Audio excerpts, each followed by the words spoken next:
Yeah.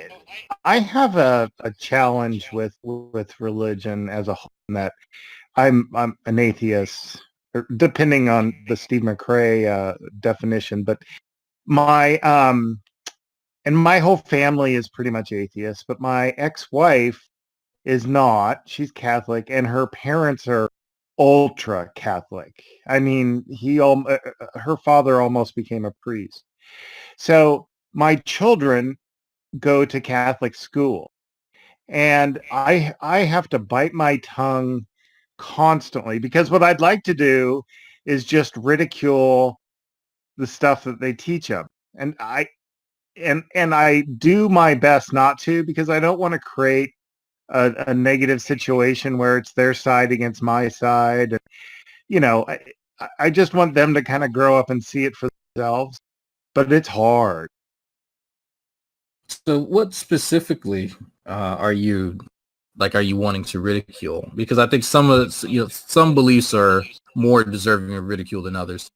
Oh, I think a lot of the fanciful Noah's Ark, young Earth creation, pretty much that God is good. I could start with there and then work my way down. But I, I guess I can't separate.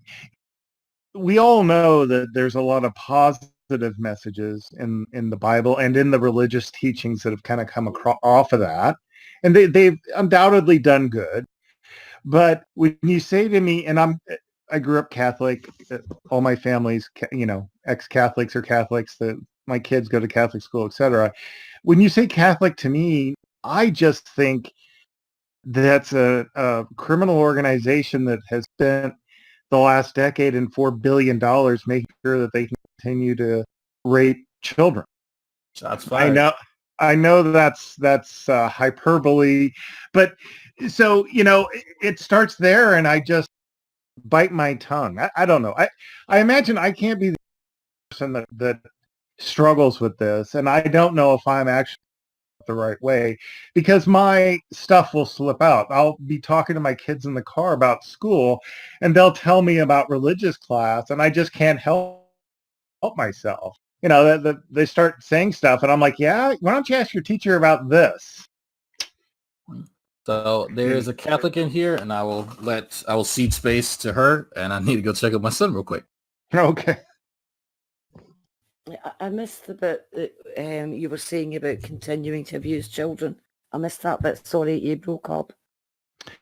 Well, who? I'm sorry. Who is this? Fiona. Fiona. I honestly, I'm not gonna start talking to you until you say the Braveheart thing. You may take our lives, but you will never take our freedom. Sorry. Yeah, let me tell you a very brief funny story. So I used to live in Kansas, and I got a job in the country of Luxembourg. So I was shipped off there, and every stereotype that you probably want to attach to a person from Kansas going to the middle of Europe can apply. Anyway, my main client that I dealt with was Scottish, and she would talk to me on the phone, and I couldn't understand a goddamn thing she said. So I'd keep saying, what, huh, what? And it'd piss her off. And the more she got pissed off, forget it. I was like, are you even speaking English? What? So after a while, I just would say, uh-huh, uh-huh, uh-huh. Then I'd go through my emails and try to figure out what she could possibly call me up to complain about. So, anyway, I guess when I hear a Scottish accent, I kind of get nostalgic for some of my past. No, what I said to drag was, I grew up Catholic. I'm no longer. Uh-huh. I fall in the atheist category. My ex-wife is Catholic. Her family's very Catholic, and our children go to Catholic school. And I have a challenge in that part of me wants to ridicule some of the stuff that they learn and challenge some of the fanciful things that come from the Bible, etc. But I don't, because I don't want to put my kids in a tough situation. Who do I believe, dad or mom? And B, I don't want it to turn into some sort of one side of the family is against the other side religion, because my ex-wife's parents, if you challenge anything religious, go nuclear and just start, your father's the devil and stuff like that. That's a challenge I have. And then, by the way, then I said, when you say Catholic to me, I start with, gee, they've spent the last 100 years and $1 billion allowing a situation where priests were raping kids. So I have a hard time getting into the nicer, gooder things Catholics without having that as the overriding headline. Well, I mean, I can honestly say that I haven't spent the last 100 years allowing them to abuse children. I think you have I'm glad to hear that. You have to be very careful when you talk about the Catholics doing something or the Catholic Church doing something. You're right, and I apologize. I made a ham-handed attempt. Yeah. I was referring to the hierarchy of the Catholic Church, not the billion some odd Catholic like me and everyone else. Every day, for the most part, good. So, apology. I don't have to apologize. But I think one of the things well, let's put it this way: the news headlines are always going to be Catholic bishop exposed for moving, abusing priests around, or Catholic priest caught abusing children for 30 odd years. That's that, headline making stuff. But what you never hear is these grassroots Catholics stood up and told their church no more. You don't see headlines saying Catholics speak out against the cover-up of child abuse, because it's not headlines. It's not sensational. So you get a very one-sided view of it. There are a lot of people within the Catholic Church who are fighting this tooth and nail and who are demanding that the church sort this out. They're demanding that the church go back, go through their records, find those abusers and find those who cover it up and have them brought to justice. Fair point. And to give begrudgingly the hierarchy of the Catholic Church a little bit of credit, I think over the past decade they've been moving to try to do that better and better. Not fast enough. Not Correct. fast enough. Yeah. I mean, you'd think that would be a turning a switch, okay, we're going to just purge the files, get rid of everybody, call the police and be done. But that's not the... No, they need to get their finger out and get them all. I just wonder is it a public, why, as you said, get the finger out, what's so slow? Is it there's somebody in a powerful enough position that doesn't want to be exposed? Is it just that they don't want to lose, they don't have enough priests? I just always, why the foot dragging on something that just is so cringeworthy and horrible? If it was that the nuns and the priests were getting together, fooling around, in the church after service, okay, I can understand why you don't want to publicize that. Who cares? Or if somebody was smoking pot or something like that. But man, sexual abuse of kids is pretty much one of the worst things you could possibly do. Oh, yeah, I fully agree. I think what they've done is they've painted themselves into a corner by repeatedly covering it up and then covering the cover-up and covering up the cover-up of the cover-up. Yeah. And they've made it harder and harder and harder for themselves, because once you get into Rome, once you get into the Curia, you're in this mindset of we must protect the church instead of we must protect the children. Yeah. And they're so removed. You're probably right. They're unmarried men in Rome who, to be quite honest, are pretty much removed from life in some ways. And it's taken a long, long time for them to cotton on to just the psychology of the grassroots Catholics who don't want associated with this, who are horrified at what has been done by their church. And they're standing up and they're saying, no, no, no, not in my name. You don't do this. This, seriously, is not good enough. You don't get to moralise to everybody in the world about contraception and all the rest of it. And then it turns out you've been up to this and covering it up. Fuck off. Get your finger out. Deal with these people. That's what the grassroots Catholics are saying. And it's so sad because you don't hear about that. Yeah, it doesn't, it's not as juicy as the other headlines. Mm-hmm. You know, I'm not an expert on this by a huge stretch, but one of the things I've not understood is if you're a Catholic and this is happening, why not just switch over to Protestant, liberal, any of the other 10 million Christian faiths that aren't hiding pedophiles? But they are. That's the problem. You will find it in every walk of life, in every organisation. The Catholic Church one has got so much publicity because it was so widespread and because of the cover-up. But this is my church. Why should I have to leave it and leave it in the hands of these people? Why should they get to keep it? And plus, I was a Protestant until 2000. Oh, okay. You've already tried that brand? Okay. Yeah. You can fight it from inside the church. You can fight it from outside the church. You can do both. So some will fight from the outside, some will fight from the inside.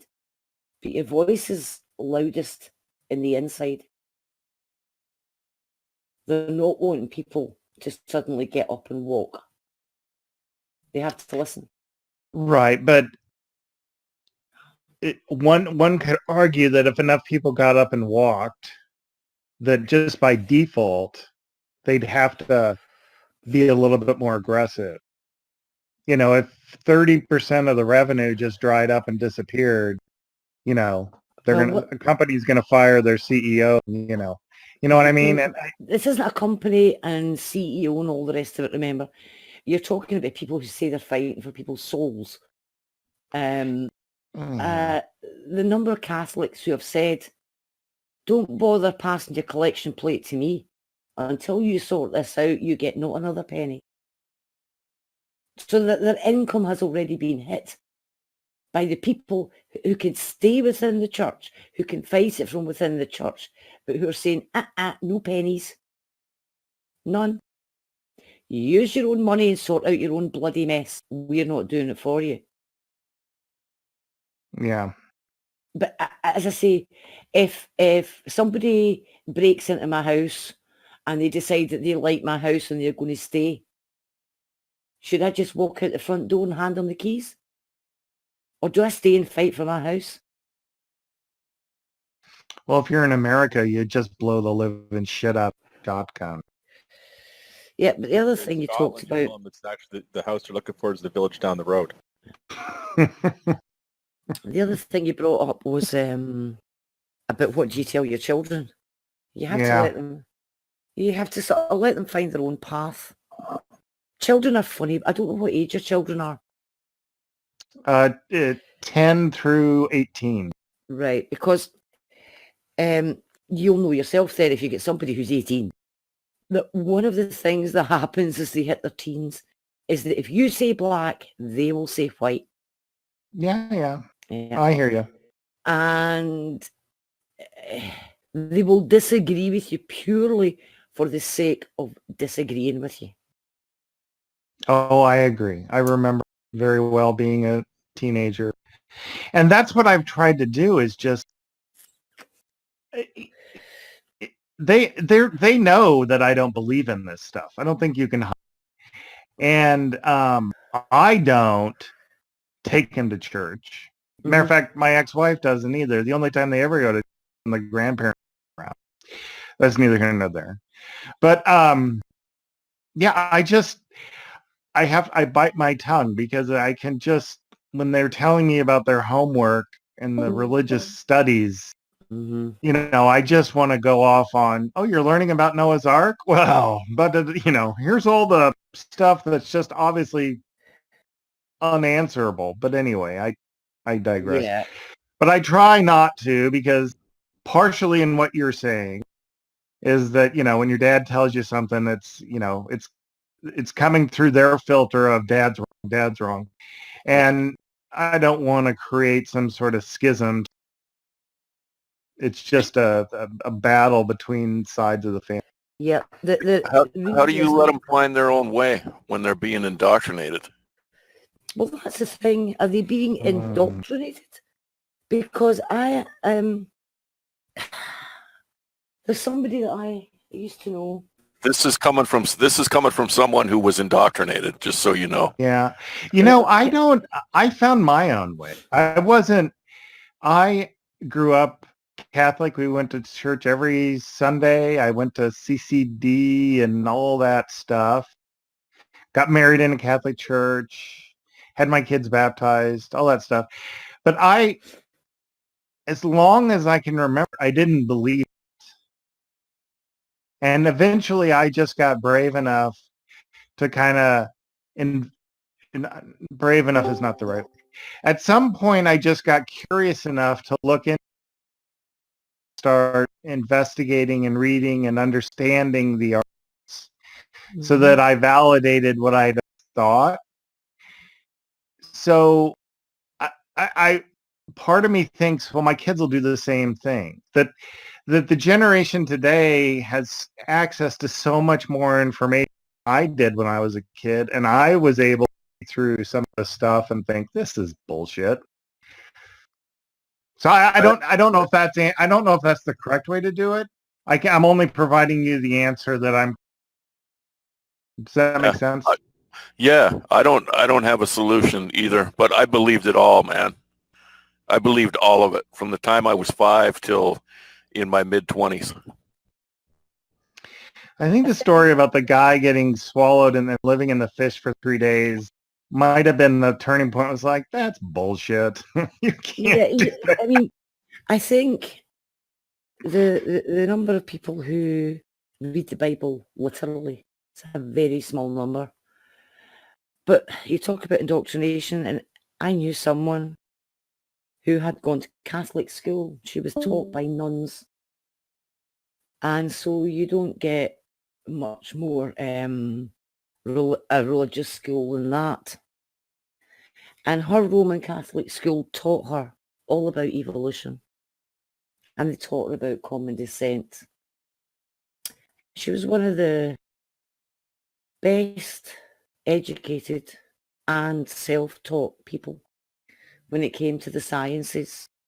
She wasn't indoctrinated at all. And her name was Jade.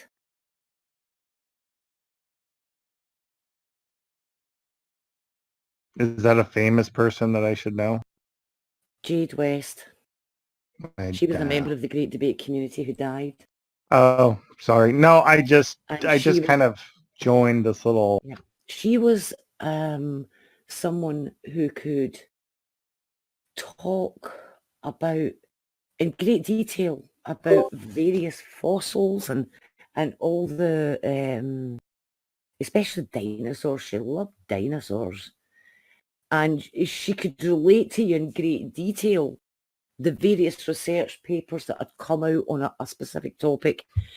She was brilliant on the evolution of club mosses. They're amazing about that. She hunted down every piece of information. She was educated by nuns. She wasn't indoctrinated. Now, there may be some schools that do indoctrinate, and I think that's a problem with the school. rather than a blanket problem with every Catholic school.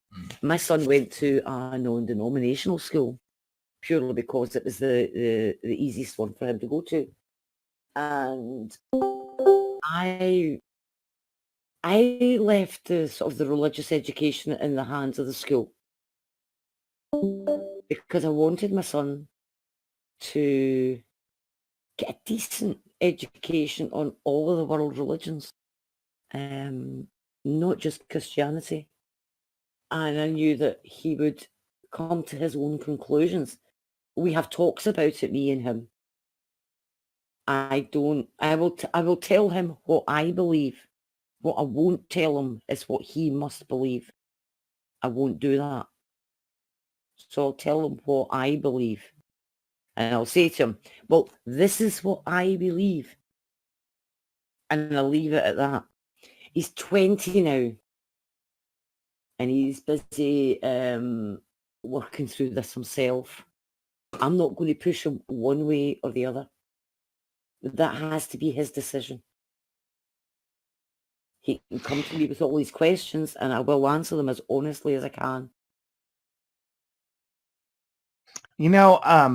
Slightly changing the topic, I used to think that even though I didn't believe it, I slightly envied religious folks who believed it hook, line, and sinker because it gave them a whole series of answers that I just didn't have.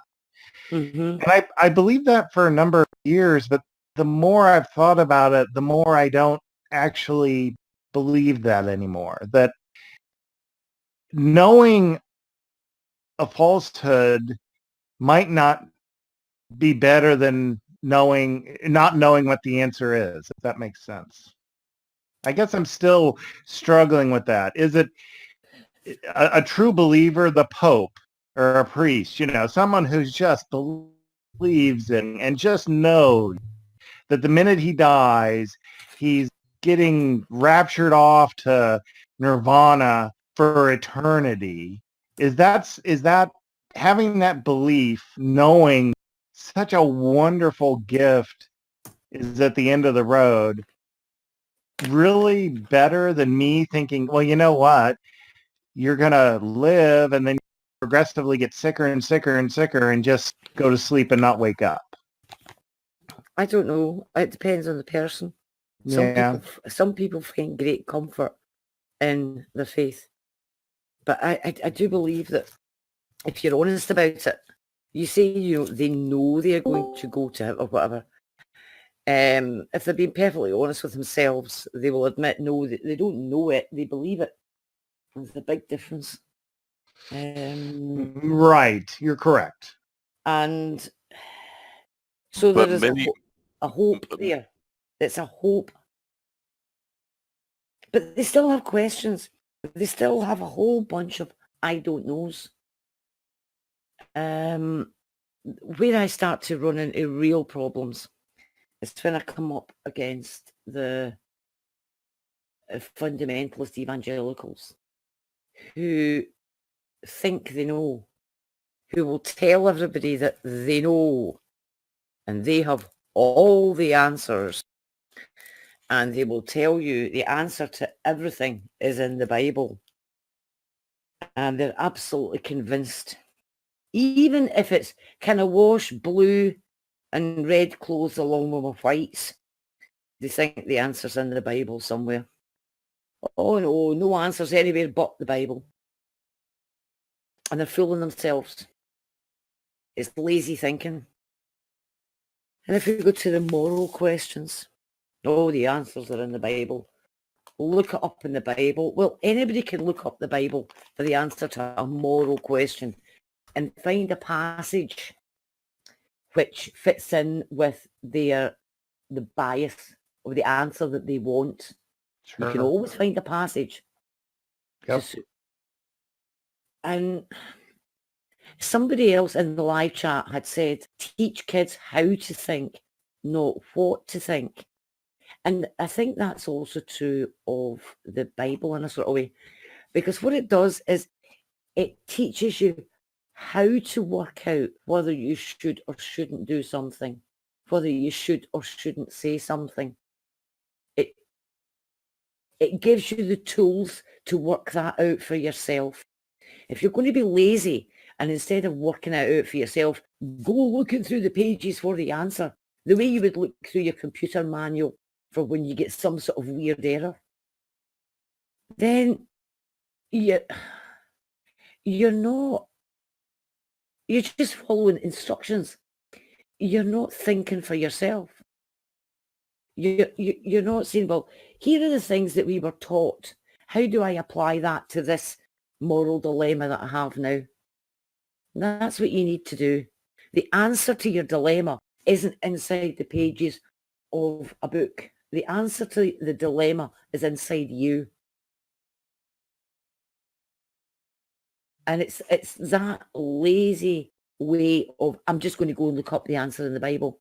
I think it means that people have missed what it's about.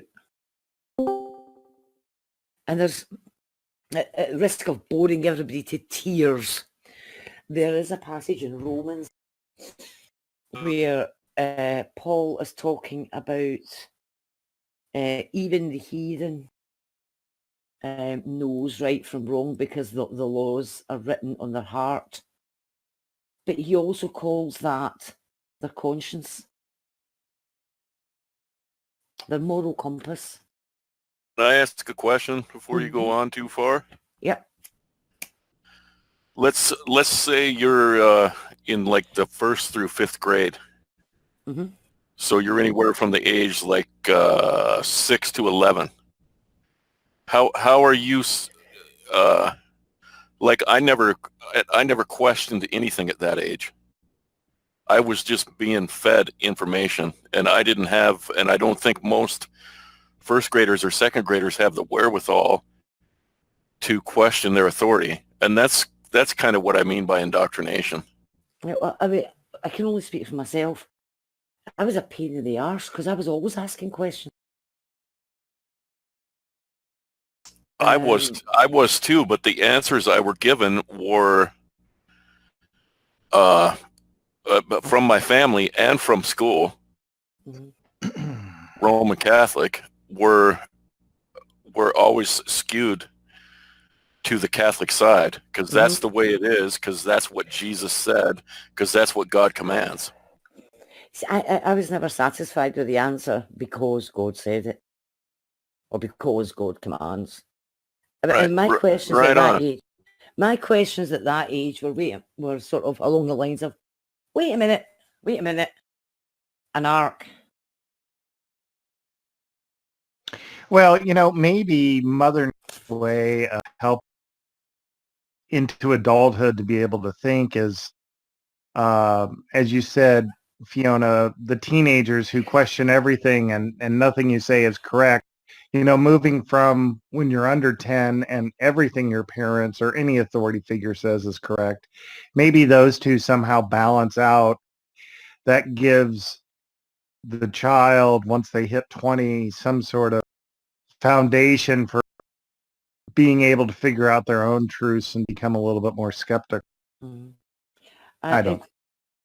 I mean, even I, at the age of like 6, 7, 8, could figure out that nobody could build a boat big enough for all the animals. Because now only 2. Come on. No. And the dinosaurs. No. It was 2 of each unclean kind and 7 of the clean kind. That makes it even harder. And they ain't going to fit. They are just not going to fit. And even now, I see adults that swallow Kent Hovind's brilliant bloody line that fire-breathing dragons actually existed because Marco Polo said so, which means that fire-breathing dragons must have been on the Ark. A wooden boat full of methane, and he thinks there's fire-breathing dragons on it? That thing would be blown to smithereens. And I see adults that swallow this. Well, Let's go. The world is a much go better place if you have fire-eating dragons. It is. I mean, that is true. I mean, if we have Okay. to worry about the dragon flying into the city center, burning everything down, I think that just adds some, much needed vigor. Sorry. So what would you say? What would you say about a second grader who believed God moves in mysterious ways and just accepted the ark? Does that make that second grader stupid? No, No, of course it doesn't. Of I course it don't doesn't. think so. The second Okay, grader. that's what I mean by indoctrination. I mean, that you're talking about a 6-year-old, but we all grow up. I mean, I wouldn't call a second grader who believed in Santa dumb either, or who Right, good believed in the point. Tooth Good point. Fairy, or who believed in the Easter Bunny. I wouldn't call them dumb either. Right. So, Brett's in the live chat. No Christian likes Fiona. Thank you, Brett. Well, you see, here's the difference between me and Brett. I'm not going to pass judgment on other people, be they Christian or be they atheist or be they Muslim or be they Hindu, because it ain't my place to judge them. It's not up to me. I'll talk to people about my faith, and that's it. Because I'm not qualified to preach. I don't know enough. What chat are you seeing that in? I'm YouTube. seeing it in the That's live the chat on YouTube YouTube. side chat. Apparently YouTube. With an echo chamber without Brett in here. Okay, Brett, bye. Yeah. Don't So let do- me Right hit on. you on the arse. Don't take the bait. Don't No. take I mean, the Does any Christian like Brett or atheist? but see, Well, Brett's this is the problem that you run into when you come across some of the more radical Christians who insist it's not just a case of that you actually accept Christ, but you have to believe every single thing exactly the same way as they do. And if you don't, you just don't measure up to their standard. And their standard is also God's standard. And they're living up to God's standard and you're not. And they can judge you on whether you've lived up to God's standard or not, because they know the mind of God. And they will tell you they know the mind of God. And they will condemn you for not meeting God's standard. Well, no, the only one who condemn would be God. Not Brett Keane, not G-Man, not any of them. None of them. So when they start to tell you what an awful person you are, or announce that you're a nihilist and you're just suicidal and all the rest of it, ignore it. Just ignore it, because they're fallible humans, just like everybody else. We're all in this together. We're all muddling through life the best we can. And if I can get out at the other end of this without having terribly hurt anybody, without having accidentally killed somebody, without having blown the planet to smithereens, then I count that as a win. But I can only do my best. I don't think anything else is expected of me. I can do the best I can do. And it may not be perfect. And I don't claim to be perfect. I'm far from perfect. And that's why I'll only tell you about my faith. And I certainly won't tell you how you should believe or how you should behave based on my beliefs. I won't judge anybody else. I just leave that up to those who are qualified to judge. I ain't qualified. So back to what is indoctrination? Indoctrination is teaching things like the Bible as fact to children who do not have the critical thinking skills to think about it themselves, to identify what is true or what is not true. Yeah, but we also teach a lot of concepts to children where they don't have the critical thinking skills to work through whether they are going to accept it or reject it. Then there's the That's why teaching the Bible like that is dishonest. You can't show it to be true. You can't show God to be true. There's no truth there to be shown. That's why it's dishonest. And you have to teach science in a way that, you know, first you got to learn it. And then when you get to a point where you have enough knowledge and enough language skills and critical thinking, then go back and verify it. But I think that's what children do, though, about the religion that they're taught as well. Yeah, They some do and exactly the some same. don't. They It do. I mean, depends I have never gone back and verified calculus. That was indoctrinated into me. I've never gone back and verified calculus. Don't need to. You can. I know, but I haven't. Calculus I'm saying that speaks I for haven't. itself. It's because, but one of the problems is you're saying that, you know, when it comes to science, you teach them it and then they have enough skills to verify it for themselves. But you're expecting, you're saying that you can't teach them anything about religion when they're really young, when they don't have the critical thinking skills. But you're saying you can teach them all these other things prior to them having it. And I think all we can do is give them the information. We teach them the information. Now, I mean, to be honest, in my ideal world, schools would not touch religion with a barge pole. They shouldn't. Jake, what do you think should happen? Was that Jake that was asking that question? Sorry. Yeah. What do I think should happen as far as religion? Yeah. Don't touch it until theology class. If there's a theology class, which I'm not even sure there should be, which shouldn't happen until high school or later. See, I don't think high schools should touch it either. I don't think religion has any place in a classroom. Yeah. I Not don't in think so either, not but in secular schools, definitely not. But there is a point of having like a religious studies of, hey, as part of history, this is what people believe. Yeah.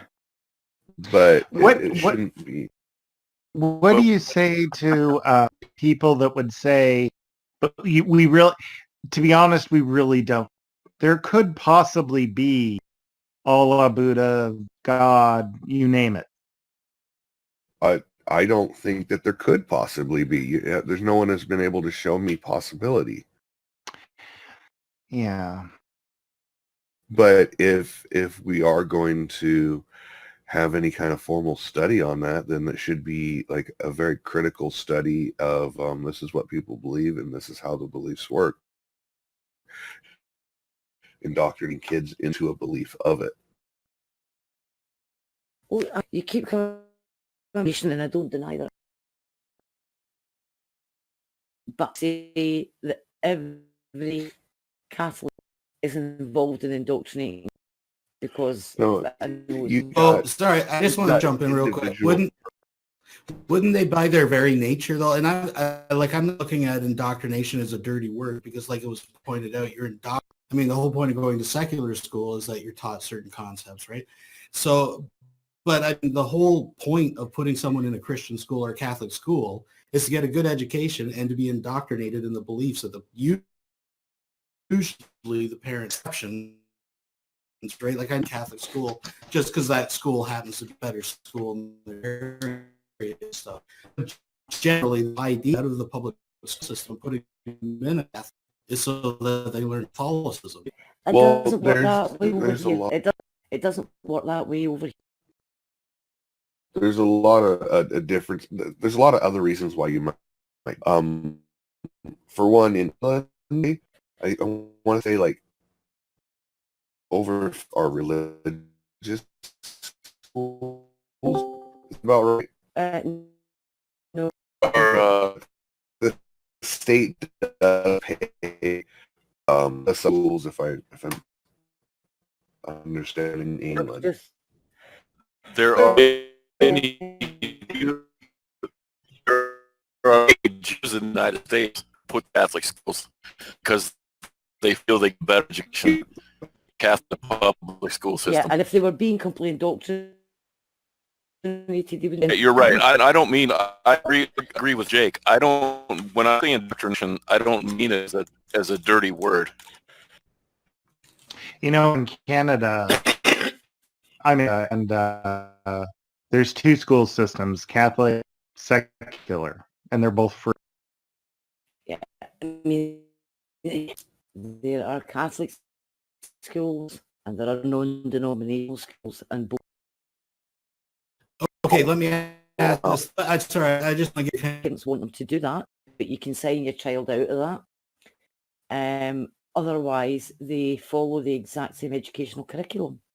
right, but that's that exception that you just mentioned. You're like, well, yeah, the indoctrination stuff, but if you put that aside, it's the same. I'm not denying that, but I'm saying that is an element that distinguishes Catholic schools from secular schools. That's all I'm saying. I'm having trouble with the word indoctrination, because I don't think that I was indoctrinated into addition and subtraction. I don't think I was indoctrinated into parsing sentences. I was taught. And when we start using words like indoctrination, we're using loaded language. We teach children things and they then make use of it as they will. I would say, to answer your question from here in Toronto, you're correct, is that one of the main differences between the Catholic and the secular, they have, my kids have to go to a religious class every day. And I think because of pressure, probably 20, 30 years ago, it was all Catholic. Now I think they have to cover religion. But the reason, and the reason I was okay with my kids going to Catholic school is there's a perception with community that, right, wrong, or indifferent, the education seems to be a little bit better in the Catholic schools. For some reason, the Catholic schools are all like uniform, they're all the perception is that how do I say this?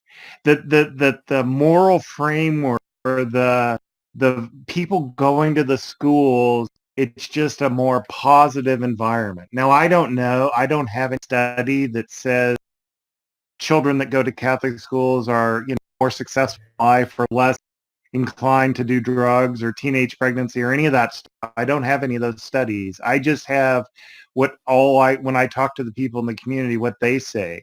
And there is this perception here, and that I guess maybe if you buy into it, that if your kids go to Catholic school, it's a little bit more structured.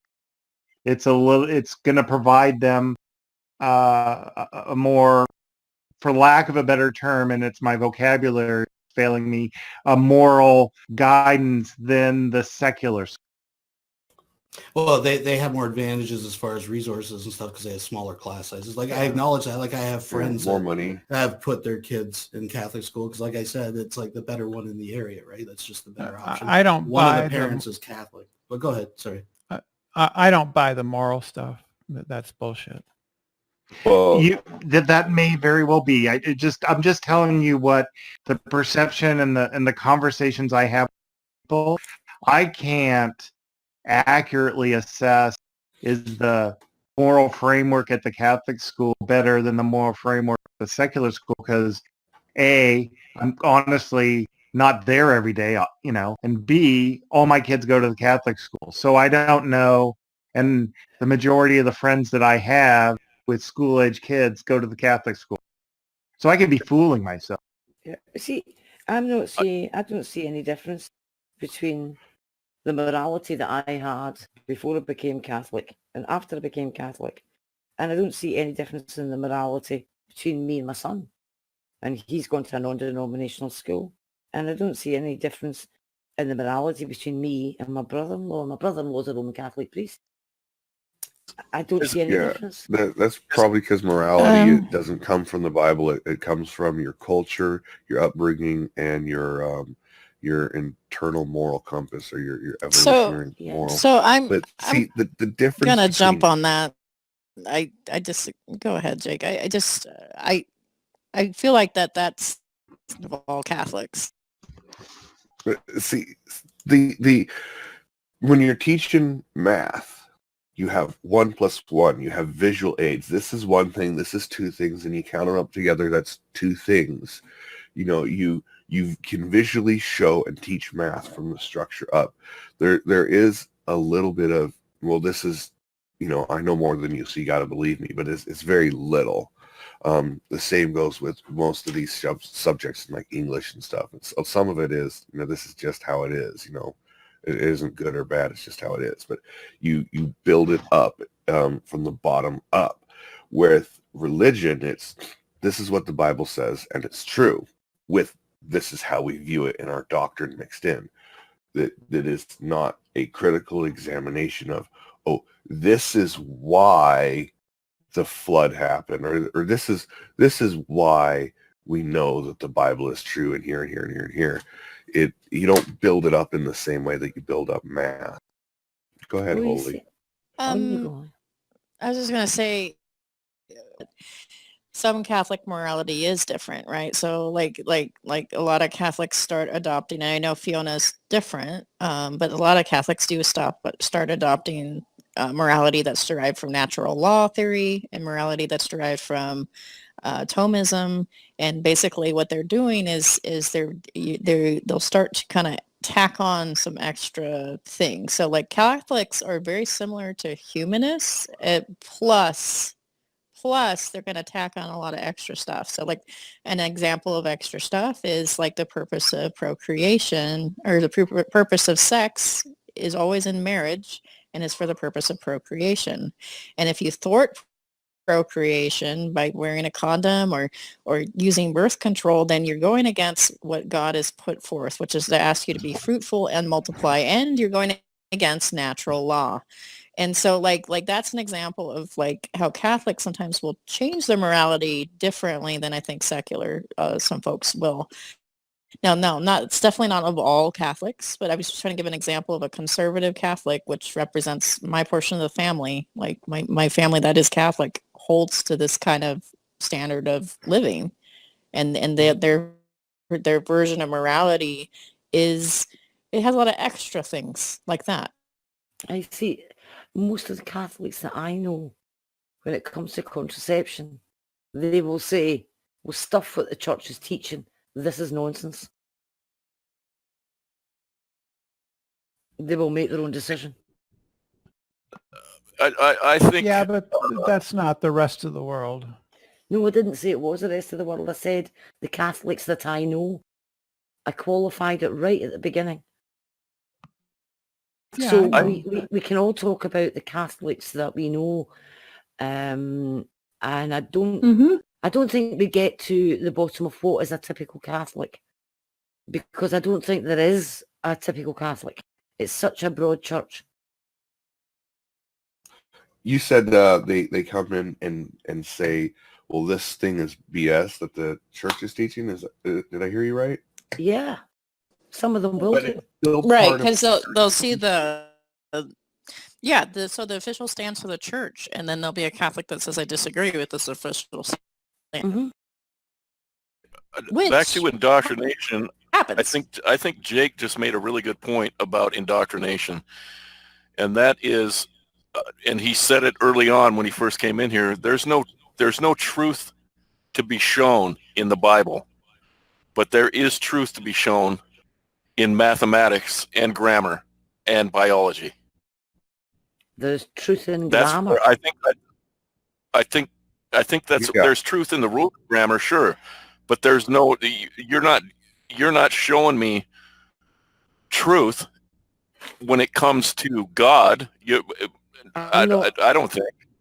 I think when a Christian says truth, they're talking about a way to live, or a relationship with God, or a beckoning of some sort, like thing. Like it's like a spiritual journey and stuff. So like it's like reading. You could read a work of fiction and find truth in a word of fiction. Like I can read. Let's pick on something that's based on the Bible. Actually, let's read John Steinbeck. John Steinbeck writes a book called East of Eden. East of Eden is just the retelling of the Old Testament. It's like the same thing, right? But you can read truth in the characters and suddenly go, oh God, I feel really sympathetic to this character who's based off of Cain. due to John Steinbeck's writing, like, which is later in the movies as James Dean's character. He is Cain and Abel. And it's an interesting breakdown and stuff like that. And so you can find truth in these kind of stories and be like, So a religious person can find truth in a way to love Jesus, or the Beatitudes, or the Mount of Olives and things like that. And so when you say truth to a religious person, they're going to probably ask, what does that mean? Do you mean factual truth, hard truth, or do you mean experience in daily living? It's exactly the distinction I was trying to make. Is that you can't be, when you're a kid in a Catholic school, which is my experience, I can only speak to, you can't be shown the truth of the Bible or the story of Job or the Ark, but you can be shown the truth of 1 + 1 is 2, and this is the correct spelling of words, and this is the correct usage of grammar. I disagree. So my dad was a racist. Let's get real. My dad was from Florida, and he was a racist. R.I.P. And this guy, when I was a child, said all black people need to bleep, beep. And as a child, I was like morally offended, and it just was like, it was so strange. I remember internally thinking, that's wrong. That's not what Jesus says. And I actually learned the whole Jesus loves the little children, all the little children of the world, red and yellow, black and white. They're all special in his sight, all that kind of indoctrination that you learn. And I was like, no, that's wrong. So kids understand the concept of equality just based on something like that. So I think you're undercutting. Like, by the time you're 6 years old, you've got your morality set up. You start to get a structure of morality. But I wouldn't call that truth. I would call that morality. You can find morality, you can find benefit, you can find a commonality in these stories, but it's not true. It's not objectively true. Then in that case, if you only want to teach that which is true, then you can draw a line through all of the sciences. For instance? Well, psychology's out the door right away. But no, just the basic sciences, because what we understand in biology and in chemistry and physics is based on the evidence that we currently have available supports this interpretation. Where's the evidence for God? It's not. Excuse me. It's not taught as a truth. Science isn't taught as a truth. So if you want to just teach the truths, then take out chemistry and biology and physics as well. Do you honestly not see the difference between teaching a 2-year-old spelling and teaching a 2-year-old about God? Yes, I do. I've already... number okay. one... I'm confused. Well, we don't tend to teach 2-year-olds about spelling, but what I'm talking about is when they're further up in school and you're talking about teaching them truths, and you're talking about how you spell this and various things that kids are taught in school. And if you only want to teach them that truth, it must be true. Good luck spelling colour, and good luck with the sciences. Because we don't call anything in science a truth. So how do you teach a 3-year-old religion? Sorry? How do you teach a 3-year-old or a 2-year-old religion? How would you go about teaching them? I misspoke when I said 2 years old. I meant I meant like second grade. Okay, how would you teach a second grader about religion? I would say at 3 years old, I was fairly familiar with Christianity. Like, I have actually a really good memory. At 6 years old, I would say, yeah. At 7 years old, I actually accepted Jesus into my heart. It took me that long because I was stubborn, where all my little friends already did that. But I didn't until I was 7. But do you think? So I don't know, but I got the concepts pretty. Yeah. Do you think they teach say, a second grader or third grader differently than they would teach adults religion? Well, Do you yeah. think So they like, feel this? so like Noah's Ark Wait, is presented as a child. As a child, Noah's Ark's a great example. Noah's Ark is presented in a way as a child as like these awful, evil, horrible people. They're just terrible. Everything's just terrible. And you're just like, okay. And then and then but God rescues this family and he saves all the animals and you're like, okay. And so as a kid, you think about like, okay, like how many people died again? Like you're literally being fed this story, and I took it literal as a kid. I was like, this is literally true, as a fundy, as a little kid, and no thought to like, well, these are bad guys and they're disappearing, so that's not bad. Like there's no moral like ifs, ands, or buts. Like like I was like, oh, okay. So yeah, like little kids think about things differently. As a teenager, did I feel the same way about that story? Started changing. But as a child, I accepted it differently. was the question, how should you, or how do they teach religion? But also, I'll go with that. Yeah, either one of them's fine, because where it leads to is, do you think that they teach them or mold them a certain way as opposed to that how they would a full-grown adult? Do you think they start indoctrinating them a lot younger differently with more fairy tales and more song and dance as opposed to how they would teach an adult? 100% yes, that is different for a small child. It's So yes, but it has to be different. It has to be. And Yeah. there's a reason why it has to be different, right? So we teach morality different to kids. Don't steal. Why? Because it's wrong to steal that candy from Johnny. You keep your own Halloween candy. Don't steal candy. That's wrong. We teach morality like that. But like, what if, say, somebody's diabetic and they need a candy to survive? Suddenly it's not wrong to steal Johnny's little candy.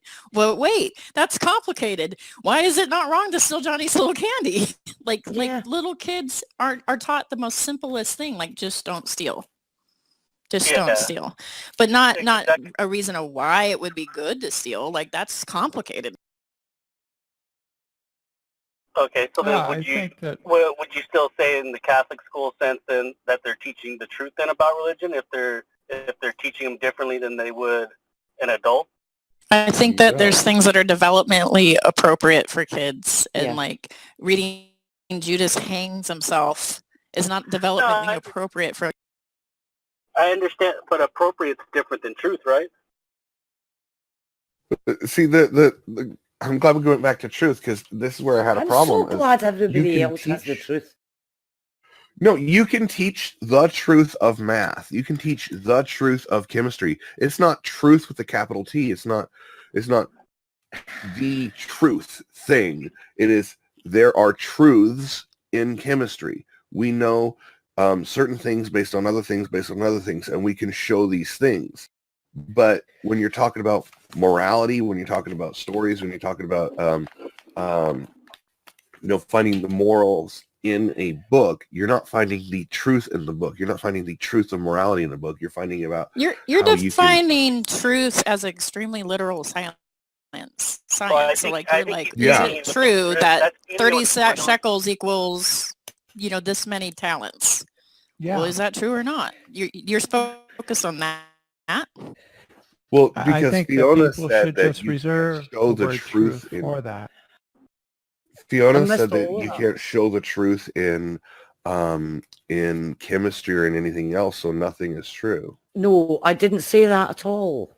Okay, maybe I misunderstood. Things are falsifiable. I said that within science, we don't claim that something is true. We say, this is our understanding based on the evidence that we currently have. I think truth belongs in philosophy, not true. Yeah, all science is tentative. Not exactly true. Science is tentative. Is it tentative that the Earth is a sphere? Is that tentative? I think we have photographs. Technically, it's not a perfect sphere, right? And it's no, it's an oblate spheroid, but that's beside the point. Yeah, is that tentative? But we've looked at it. Well, the point of science is that if something changes, right, then that would change. So like if the nature of Earth changed, then the science would change, right? So when I talk to flat earthers and I tell them, the earth is a sphere, it's a globe, Mhm. I'm telling them a truth. And it is true.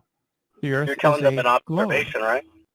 But I don't I'm think, telling them it's true I and don't, that they are wrong. and that's fine. But what I'm talking about is education in biology or education in chemistry or education in physics. We were talking about teaching school children, and what we teach them in those classrooms is it's the science, and science is tentative. Yeah, but it's still true. It's still true. It's true. It's still true.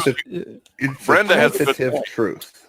I really think we're maybe talking at cross purposes of what. But then what if I'll just your mute. about what if your theory, not theory, sorry, what if about the globe then changes and then we find out it isn't something different? Then are you still telling the truth? No, we because are if never science going proved to, other's, yeah, we are never going to because discover that everything's the earth is repeatable and flat. demonstratable until We are never going to discover that the earth is flat. That's not going to I'm happen. not discovered that I'm the not saying Earth it's flat, isn't but I'm perfectly saying round. That's true. I have a question that might clear this up. Is it any more true that a man resurrected from the dead So you broke up there. than it is any more true that a man resurrected from the dead and there's a God than that the earth is round or spherical?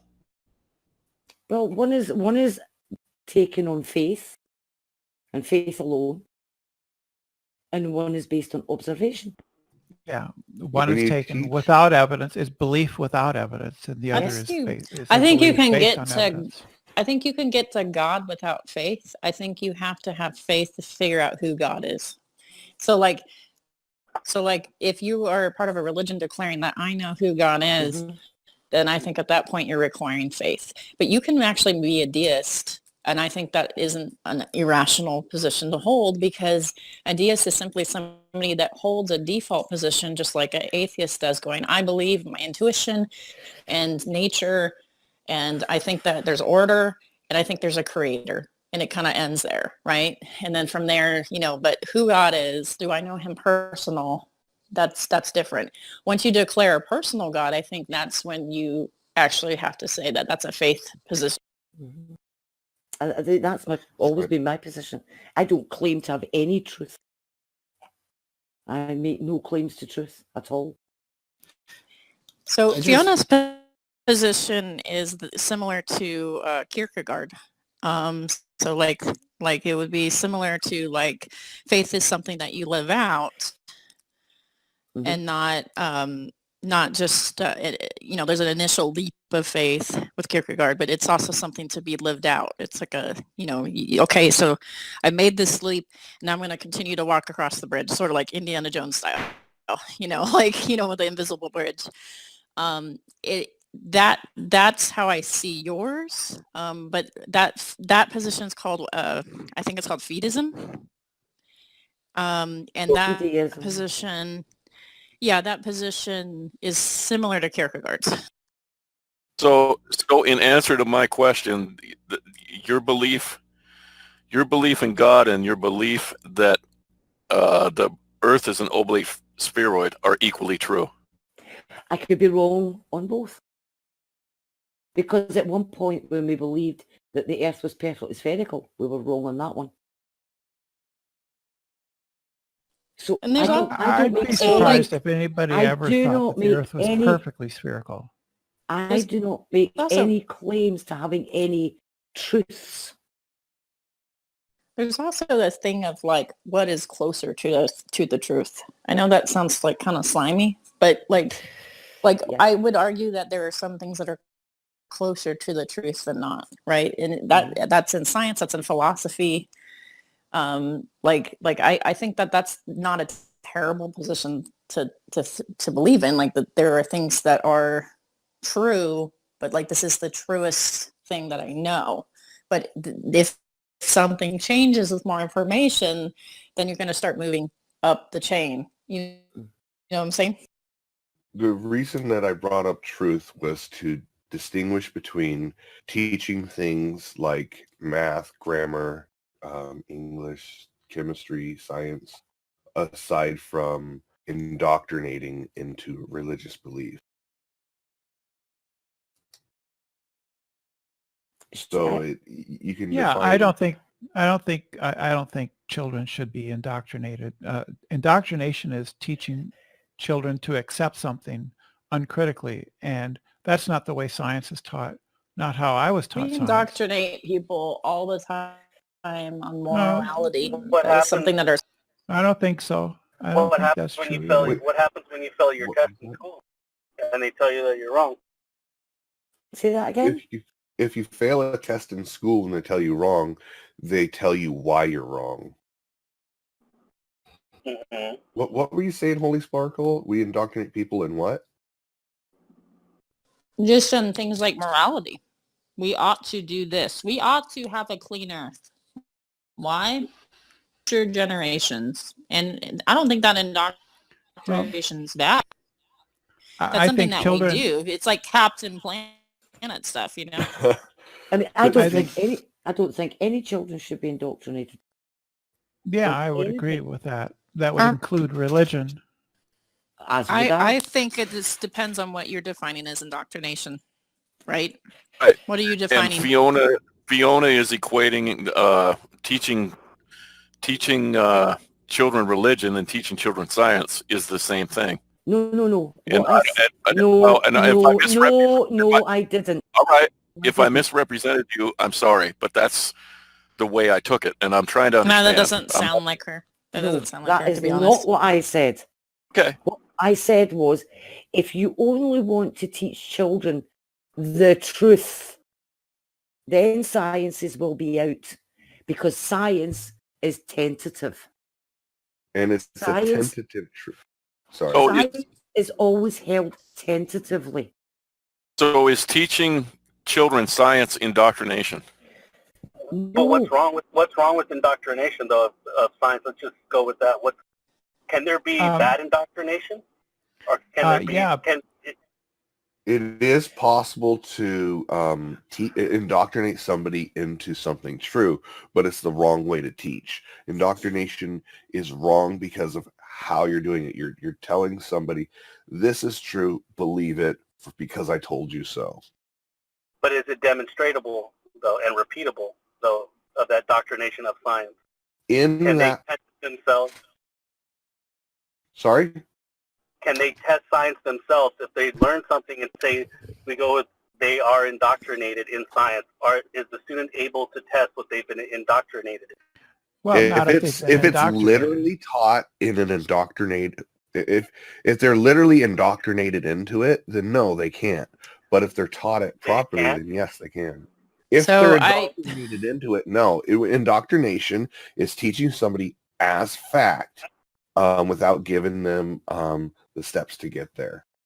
But they say they teach them everything that they teach today. They indoctrinate them in science today, and they give them all the tools that they need. And say, but I think you're trying to put a little spin on there that they're indoctrinating them incorrectly, right?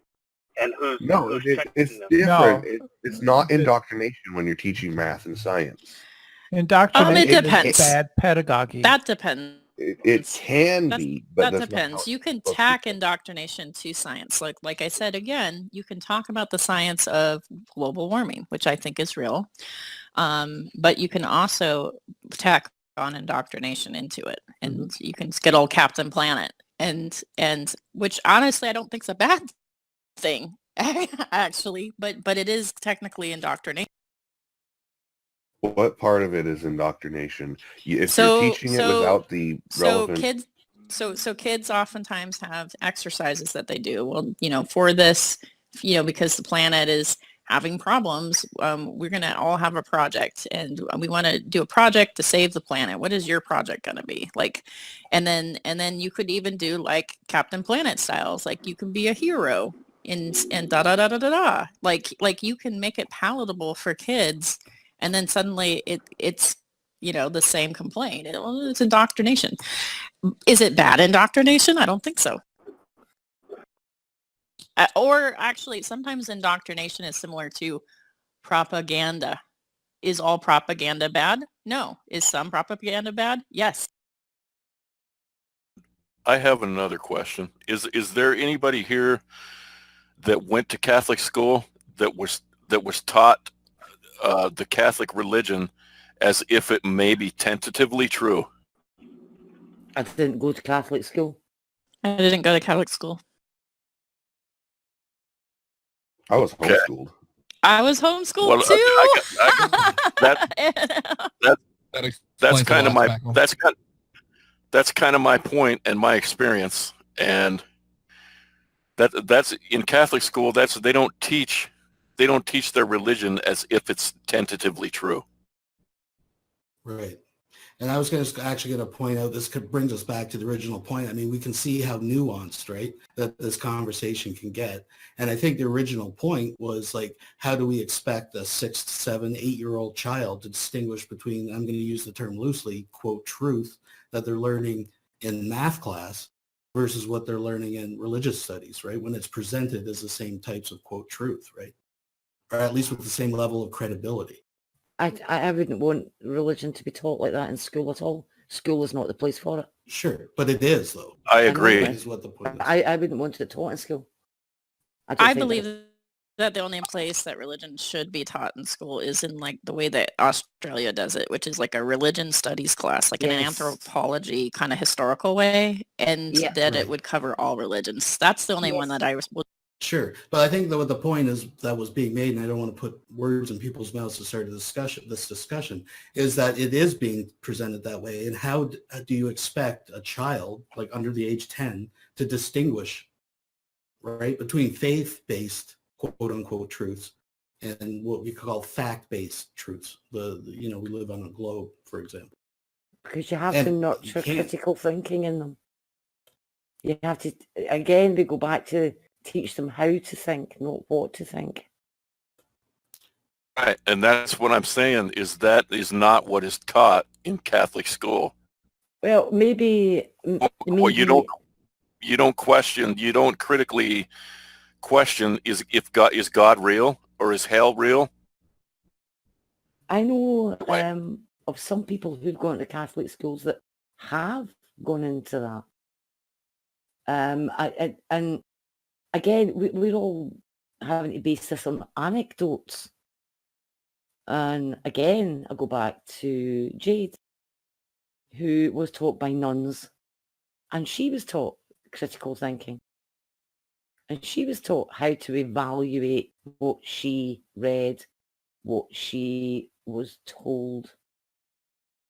That was a Catholic school that taught her that. That was nuns that taught her It was that. a California Catholic school. It doesn't count. Yeah. Oh, I'm just kidding. I'm kidding. But I've also seen, but here's the thing, I've also seen the indoctrination outside of Catholic school. I've seen it in some of the evangelical Protestant religions, that there's indoctrination there. Oh, of course. That's why people pay the money for it.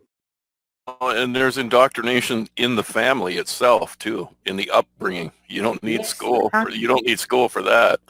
There can be. Spooky Bed Hair in the YouTube chat.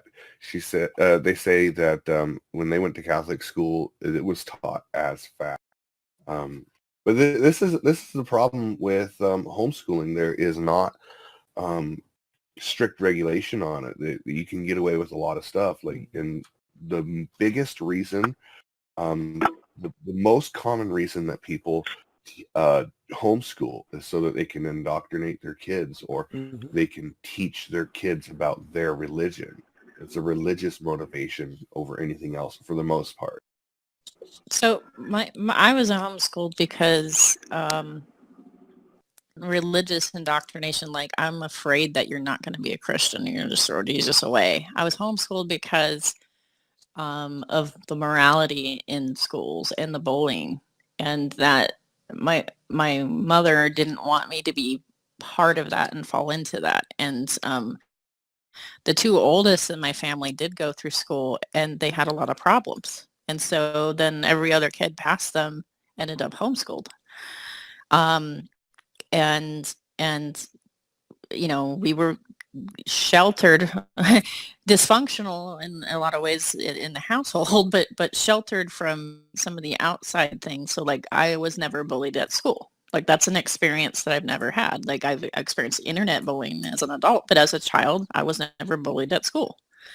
So like that experience that actually I'm kind of glad I didn't go through. I don't think it's helpful. I think it's detrimental to kids, But at the same time, was I indoctrinated? I was made to read the Bible and do these Bible studies for an hour every day before I started my schoolwork. Every day.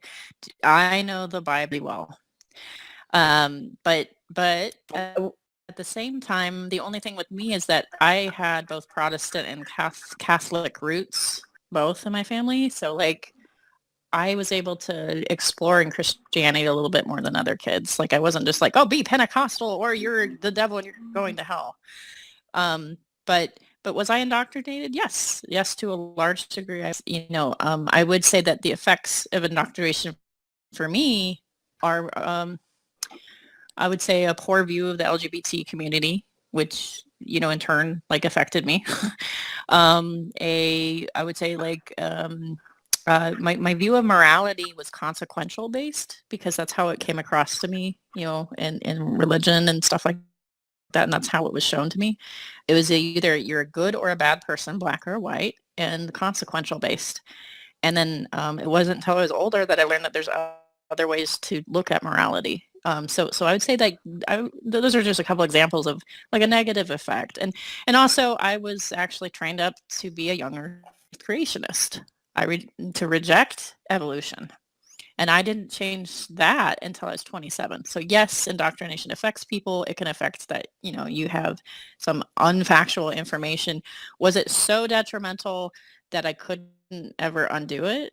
No, I could definitely. But and I can say some good things too. Like I think that I have a decent moral compass. I don't get into trouble much. But like it's one of those things where there's the good and the bad of that, right? Like I don't know. I don't know how your homeschooling experience was, but mine, I can say that there's some good and bad. Yeah, if I could say something real quick about the Catholic schools, states don't regulate the hiring of their teachers, correct? Or the material that they teach. Yeah, in the United States, it kind of varies, right, per church and per school. It's not like there's one set standard that they all do, right? Yeah. So, because I know here in my town, Walt Disney has a place that they fund here in Burbank, a Catholic school, and I know a lot of the teachers don't even have college degrees that teach there.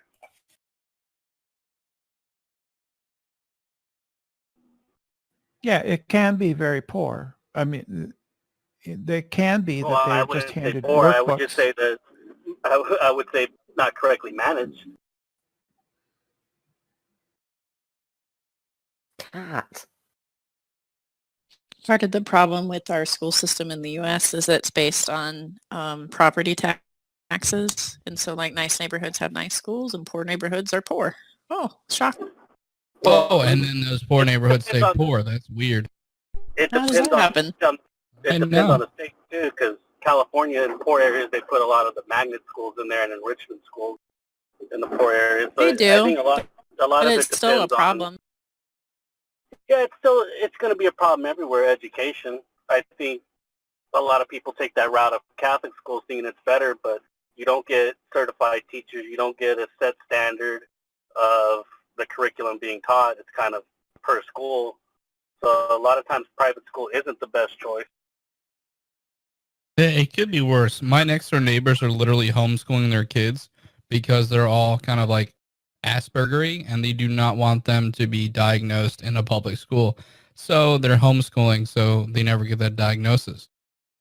Which is why we need stricter regulation on schools and especially homeschooling and better funding for schools in general. Yes. I can echo that criticism. So homeschooling will keep you from being diagnosed for learning disabilities or things like that. Dyslexia is harder to catch. In my case, it's dyscalculia. Like I am dyslexic with math. That's the shorthand of it. Dyscalculia is something that's like I have an okay IQ, but I fuck up math like big time. Like it's really hard for me. I'm with both, Spackle. I have dyslexia and dyscalculia.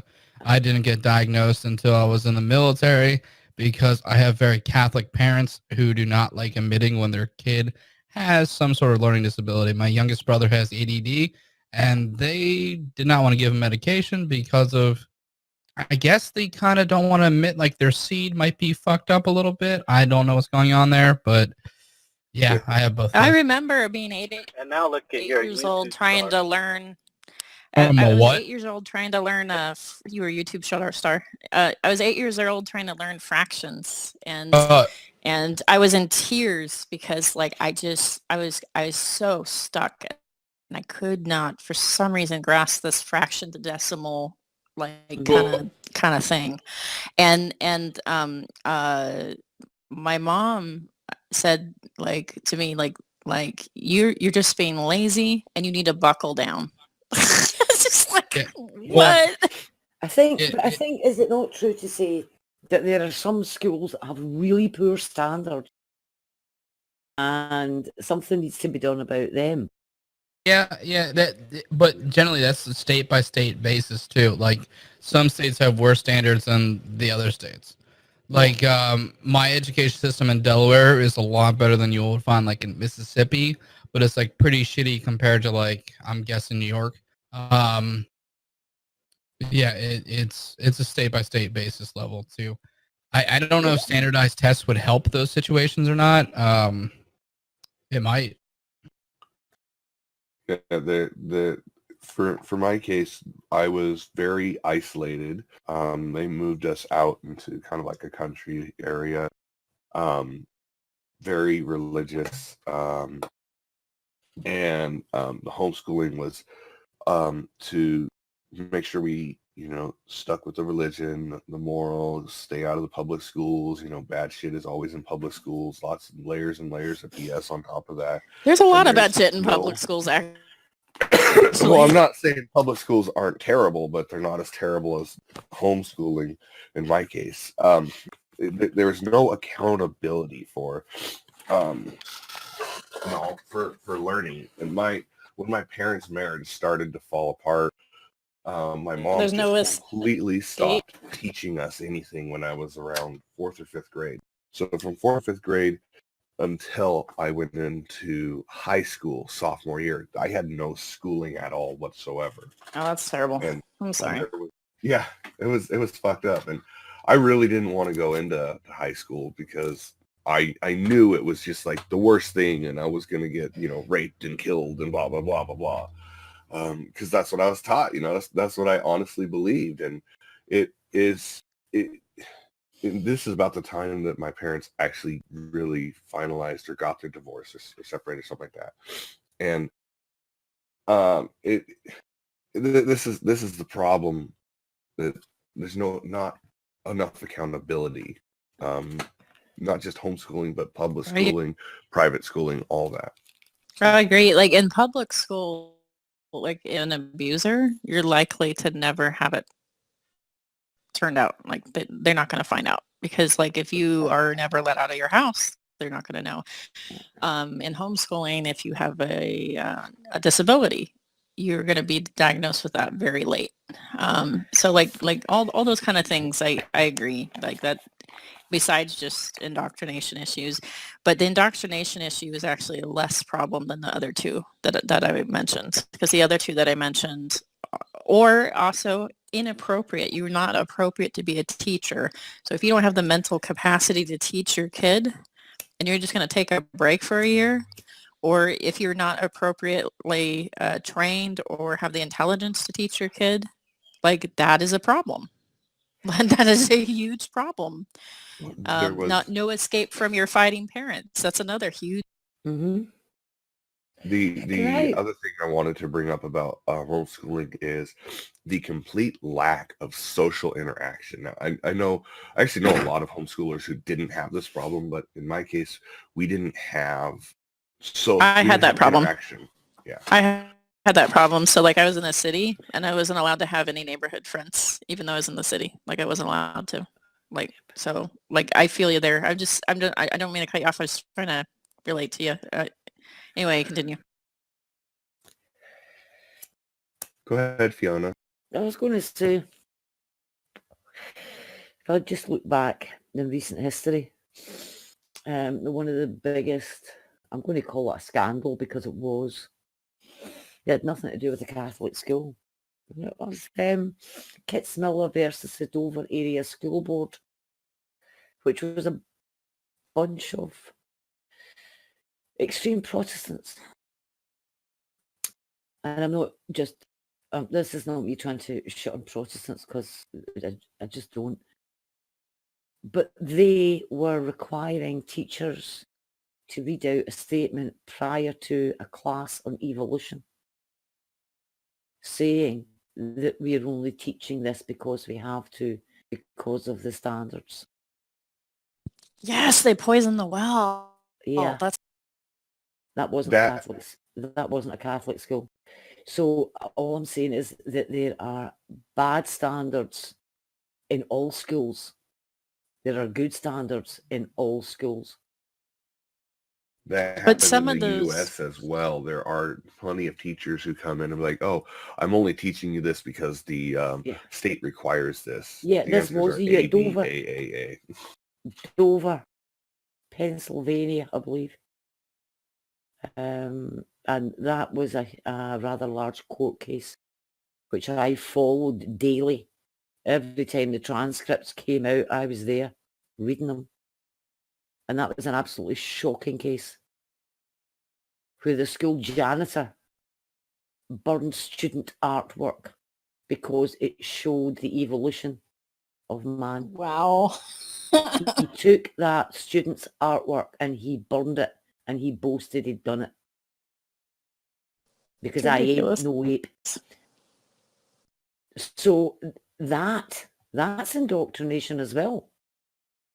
And it's Absolutely. not just coming from Roman Catholicism. In fact, I do believe the Roman Catholic Church accepts evolution. They've gone so far as to say that the evidence is pointing to abiogenesis as well. Well, I think the rejection of evolution is usually religious driven though, right? So like it's like we are made in God's image and King Kong ain't my grandpa. Like we've all heard that, right? Oh yeah. Yeah, well, it's typically like biblical, like literalist, right? So it's a particular denomination of Christianity that's strictly by the word. That's the only people that oppose it. It's particular states that it's a problem too, like Tennessee, Mississippi. Like you're not going to find this in California so much. You're going to find it in the Bible Belt. But this was Dover, Pennsylvania. Yeah. Pennsylvania's pretty Bible Belt, actually. So you have got, I mean, I have a huge problem with that because the people making the decisions were in no position to make those decisions as to what should be taught and what shouldn't be taught. They had no expertise. Biology teachers were saying, "Oh, wait a minute, this is ridiculous." And these people in the school board were saying, no, we have to teach intelligent design. So they kept shoving the word creation in there. And then said in court under oath, we never mentioned creation until they were showing the blinking videotape of them saying it on the local news. So I don't think you can put all of the ills in the school system at the doors of the Roman Catholic Church. I think there are problems in any school, regardless I think the of religion. Catholic Church at least accepts a lot more than I think. You're going to have more problems actually in the evangelical church for rejection of evolution. Like, so there's evangelical schools too. And those evangelical schools, you better believe they reject it. Yeah. To be fair, I think we were only talking about the ills of the Catholic schools because we were only talking about Catholic schools. Got it. Yeah, we're Jake, not. I think that was my problem, because a lot of the things that have been brought up about the Catholic schools also apply to non-Catholic schools. Okay, I get your point. Yep. Jake, wanted to ask real quick. You said you're homeschooled. I'm homeschooled as well, and I think we probably have some similar experiences from what you're describing. But my question is, have you seen the YouTuber Atom, ATOM, Atheist, Adam Atheist, when she talks about her homeschool experiences? Like, even though she's so much younger than me, I'm like, I so relate to this. Like, you might really like her or him. Adam the Atheist. Yeah, ATOM, Atheist. I don't see. I see Adam the Atheist. Maybe it's Adam the Atheist. Yeah. He's some of that Shannon Q champions a lot. So like I ran into him, and then I was like, oh my god, like I relate to all this content. Yeah, they're really awesome. Yeah, I really like Paul Agia's take on the homeschool system in Canada. He echoes a lot of what I was saying about needing higher regulations. I'm going to drop out, guys. I'm exhausted. Have a good night, Fiona. Yeah, Good night, take care, Fiona. peeps. Fiona, thank you. And if Yeah, I didn't mean any disrespect to you whatsoever. I value your opinion. No, it's no problem at all. I just have a downer on them all with everybody. I don't stick to just criticising Catholics. I criticise everybody. Oh, right. Yeah. Anyway, I'm an equal opportunities abuser.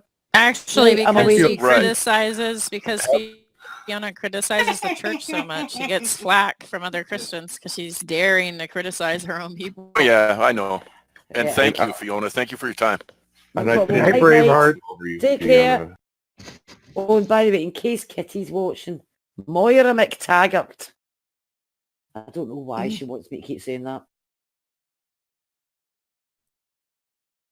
Yeah, I think before they do, they should definitely certify homeschooling, but they should also certify parents to get a license to have kids before they just have kids. There's a lot of idiotic parents out there. Do you mean that seriously, to certify people to have kids? Or is There that should be some hyperbolic? type of qualification for having kids. I mean, there's a lot of homeless kids. There's a lot of child abuse. Yeah, but then you're just basically doing eugenics light. Yeah, this is another reason that public schooling is a good thing, because it's much easier to identify issues in the home when you have constant mandatory reporters talking to these kids in schools every day. Like if they see an issue crop up with a child, the teacher is a mandatory reporter to say, oh, okay, here's an issue that honestly concerns me. And you're going to spot an issue with a child, whether it be learning disabilities or abuse or anything like that, much, much quicker if they're constantly in something like a public school. I agree. Yeah, but how much? That's a pretty big rights issue, don't you think? Parents don't have the right to teach their kids what they want to teach them. But see, that's the other side. You know, if you have stricter regulation, making sure that they're not only getting the education and but also the social necessary things for a child, you're going to have not as much, but you're still going to have better than what is oftentimes happening in homeschooling as it is.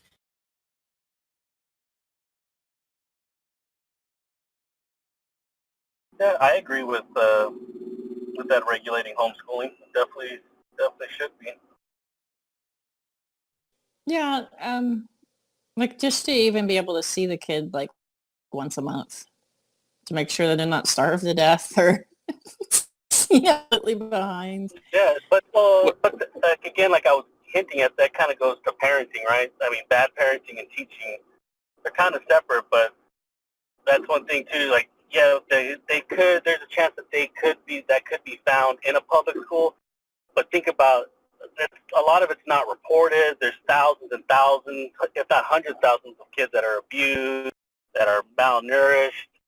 There's a lot of that going on. So I mean, public school isn't going to be the answer for, seeing these problems. You're going to find some, but you're not going to find it all. Right. You're right. Public school isn't the answer, but it's definitely one thing that helps. But regulating who can and cannot have children just is. Should a crackhead have children? Great idea in theory, but who's the arbiter? Yeah. I just want to point out that if the government regulated somebody to not have kids, my birth mom probably would have not had me. I would not exist. And, I don't know. I just don't want to go there. That's the thing. Who's the arbiter? Who's to say? Yeah, well, I would say like about whether it, and God revealed to me that it's me. You can't question that because if you do, then you have no basis for logic. Yeah, at our current stance right now, the person that would be the arbiter is Donald J. Trump. But has it been revealed to you in such a way that you know it? See, if he's the president. If you didn't already accept that that's true, you wouldn't have been able to say that. Hey, I have a serious question, and maybe I missed this earlier. Homeschooling is regulated to a certain extent? Aren't you held to standardized tests every so often? No. No, I think you are correct. I think the child does have the parents have to turn in a certain packets or something like that to demonstrate they passed those levels. I believe. Yeah, but they can do it to. Yeah, they can do it to like a accredited school that's not connected to the public system. So like it's like almost like a privatized school in a way. So like there'll be an oversight saying privatized school, and then you turn in the packets like to that, and then they're the ones that are accredited. If that makes sense. But theoretically, yes. But there is still no. Okay, right on. Thanks, Jake. It's easy to skirt around. My mom, even before she started homeschooling us, was a certified teacher, and she actually teaches now in public school. In public school, she's a very good teacher, but when you have a mom of 7 children who is isolated out in the middle of what is basically the country, and with the marriage falling apart, it doesn't matter how good of a teacher they are in a structured environment. It falls apart. And yeah, the class is going to be real interesting that day, right? Yeah. and it is very easy to skirt around any of these regulations as they are now. You know who was homeschooled and is a great example of its success? This is the water boy, Bobby Boucher. Foosball is the devil. Girls are the devil. The devil, I tell you, the devil. that sounds exactly like my mom. So don't laugh, but I highly relate to Carrie. I'm not gonna like murder anybody, but like I highly relate to her, and it always creeps me out. And I think it's because I was homeschooled. From eating crocodile? No, Carrie, like see. Like your mom didn't teach you about any of the things that she needed to. Suppressing the truth in righteousness. Totally. Go pray in the... Carrie's mom was intense, right? She was freaking crazy. Is hand sanitizer still here? Guess not. All right. So hand sanitizer was trolling me. You were being super trolly. Yes, you were like, I want to hear your voice and shit. I was like, oh man, you're trolling. What's wrong with telling you the truth? I just wanted to tell you I feel for the position you're in with your kids, man, which is kind of what started this whole thing out. Thank you. You're welcome. You're in a tough spot. And I just do nothing, which seems to work. And that's probably the best thing, because otherwise, like you said, you don't want to pit your kids between yourself and your ex-wife, and but it's a tough spot.